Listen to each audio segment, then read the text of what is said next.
Hello everyone, welcome back. আমরা দেখবো হচ্ছে মার্চেন্ট সেন্টারে প্রোডাক্ট কিভাবে রিমুভ করে যদি সেই প্রোডাক্ট ডিসঅ্যাপ্রুভ হয়। এই ড্যাশবোর্ডটা এর আগে আপনাদের দেখানো হয়নি। এই ড্যাশবোর্ডটা আমরা প্র্যাকটিক্যালি করছিলাম, আপনাদের হয়তো মনে আছে যে কিভাবে মার্চেন্ট সেন্টার সেট আপ করতে হয় এবং কিভাবে প্রোডাক্ট অ্যাপ্রুভ করাতে হয় এবং কি রিকোয়ারমেন্ট গুলো মেনটেন করতে হয়, আমি সেটা দেখাইছিলাম আপনাদেরকে, রাইট? তো এখানে যে ফিড ইউজ হয়েছে আপনারা জানেন যে আমরা এখানে ম্যানুয়াল ফিড সেট আপ করছিলাম এবং সেই সাথে সাপ্লিমেন্টারি ফিডও সেট আপ করছিলাম এবং আমাদের তিনটা প্রোডাক্ট এখানে অ্যাড হয়ে গেছে।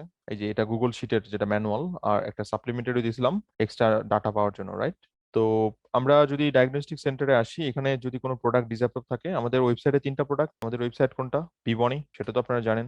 বিবনিতে কয়টা প্রোডাক্ট ছিল? তিনটা প্রোডাক্ট কিন্তু অ্যাপ্রুভ এবং সেটা সবগুলো জন্যই, অর্থাৎ শপিং এর অ্যাডের জন্য অ্যাপ্রুভ, দেন ডাইনামিক অ্যাডের জন্য অ্যাপ্রুভড এবং ফ্রি লিস্টিং এর জন্য কিন্তু অ্যাপ্রুভ। এবং সবগুলো প্রোডাক্টের লিস্ট আপনি যদি এখান থেকে আসেন, সেই প্রোডাক্টগুলোর লিস্ট কিন্তু এখান থেকে দেখতে পাবেন এবং এইখানে যে বুঝতে পারবেন যে কোন প্রোডাক্ট কোন প্ল্যাটফর্মের জন্য অ্যাভেলেবল না, রাইট? তো যদি এরকম কখনো হয় যে আপনি ডায়াগনস্টিক সেন্টারে দেখছেন আপনার কোনো একটা প্রোডাক্ট ডিসঅ্যাপ্রুভ হয়েছে, আপনি সেই প্রোডাক্টের নাম কিন্তু এখানে পেয়ে যাবেন, ওকে? এবং এখান থেকে আপনাকে ইস্যু দেখায় দিবে যে কি প্রবলেম। তো যদি দেখেন এরকম মোস্ট কেজে হয় ই কমার্স ওয়েবসাইটে যে আপনার কোনো একটা প্রোডাক্ট হয়তোবা সেটা আনপাবলিশ করে দিয়েছেন ওয়েবসাইট থেকে, অথবা এনিহাউ এই প্রোডাক্টের পেজটা এই মুহূর্তে অ্যাভেলেবল নাই। তো ইউআরএলটা তো গুগলের এই ডাটাবেজে থেকে যাচ্ছে, অর্থাৎ মার্চেন্ট সেন্টারে। তো মার্চেন্ট সেন্টারে থাকার কারণে কিন্তু আপনার আপনার অনেক ধরনের অ্যাকাউন্ট ইস্যু আসতে পারে। তো যে সমস্ত প্রোডাক্ট গুলো দেখবেন যে ওই যে ডিসঅ্যাপ্রুভ হয়ে আছে এবং প্রত্যেকটা প্রোডাক্টের লিঙ্ক ধরে ধরে চেক করবেন যে কি প্রবলেম। আমি এক্সাম্পল হিসেবে বলতেছি, ধরেন আপনি ঠিক ওই প্রোডাক্ট, যে প্রোডাক্টটা আপনার ডিসঅ্যাপ্রুভ হয়েছে সেই প্রোডাক্ট ওই যে এখান থেকে ডাউনলোড করে নিতে পারবেন, রাইট? এবং প্রত্যেকটা ডাউনলোড করলে কিন্তু আইডি পাবেন, যেটা প্রোডাক্ট আইডি। এবং সেই প্রোডাক্ট আইডি নিয়ে কি করবেন, যতগুলো প্রোডাক্ট আছে প্রোডাক্ট আইডি নিয়ে এখানে, ধরেন এক্সাম্পল দিলাম এইটা, এখান থেকে আসার পরে এই যে এখানে সিলেক্ট করার পরে এখান থেকে আপনি আইটেম আইডি সেটা খুঁজবেন কোথায় আছে আইটেম আইডি, রাইট? এবং ইকুয়াল, এরপর এটা সিলেক্ট করে দেন অ্যাপ্লাই করবেন। অ্যাপ্লাই করলে সেই প্রোডাক্টটা চলে আসবে।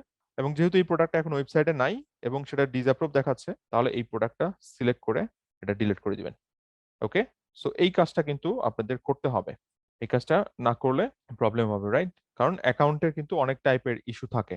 আর যেহেতু মার্চেন্ট সেন্টার একটা সেন্সিটিভ অ্যাকাউন্ট, তো আপনার প্রবলেম আসতে পারে। আর এই যে অ্যাকাউন্ট ইস্যুর একটা নোটিফিকেশন ছিল কিন্তু সেটা নাই, অটোমেটিক চলে গেছে, রাইট? তো আশা করি পুরো কনসেপ্ট ক্লিয়ার। যদি কোনো প্রবলেম থাকে তাহলে কোশ্চেন করতে পারেন, ওকে? আর আমাদের এই যে সাপ্লিমেন্টারি ফিড ইউজ করার কারণে আমরা কিন্তু এখন প্রোডাক্ট নিজেদের মতো করে চেঞ্জ করতে পারবো। কারণটা কি? আমরা কাস্টম লেভেল ইউজ করছি, কাস্টম লেভেল 1, 0, 2, 3, 4 সবগুলো ইউজ করছি। সো আমরা যখন অ্যাড দিব তখন কিন্তু আমি র্যান্ডমলি সিলেক্ট করে অ্যাড দিতে পারি যে ওকে, আমি শুধু ব্ল্যাক টি শার্টের অ্যাড দিতে চাই, অথবা আমি বেস্ট সেলিং টি শার্টের অ্যাড দিতে চাই, সেরকম করতে পারি, রাইট? তো ওগুলো তো আমি অ্যাডে দেখায় আসি। এরপরে যদি কোনো প্রবলেম থাকে তাহলে আমাকে জানান। আশা করি বুঝতে পারছেন। যদি কোনো ইস্যু থাকে, যদি কোনো কোশ্চেন থাকে, কোনো কিছু নিয়ে জানার আগ্রহ থাকে, কোনো টপিক বুঝতেছেন না, তাহলে গ্রুপে পোস্ট করেন, গ্রুপে জানান, আমি সেটার সলিউশন দিব, ওকে? Thank you everyone.